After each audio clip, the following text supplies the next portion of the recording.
Assalomu alaykum ijtimoiy tarmoq kuzatuvchilari.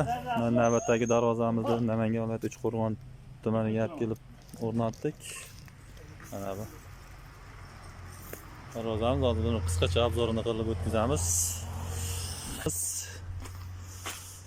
Pechat deyiladi. Bu nalchkalari bilan uyg'unlashtirdik. Bu darvozamizga kelsak, yondorlari 8 ga 6 ikkilik stenada, tepasi 8 ga 4 1,5 stenada. Tagi shivelderdan bo'ldi. Profillari 6 ga 4 1,7 ga 1,5 bo'ldi. O'rtalariga nerjeykalar bilan chiroyli holatda qilib berdik. Hop, yo'llariga mana bunday 35 sm nalchka qilib tumba qilib berdik. Tepasiga 40 sm nalchka qilib berdik. Kimga shunday darvozalar kerak bo'lsa, aloqaga chiqasizlar.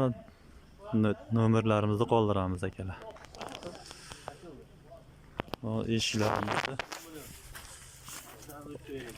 Eshiklari ochilib yopilishiga baho berasizlar.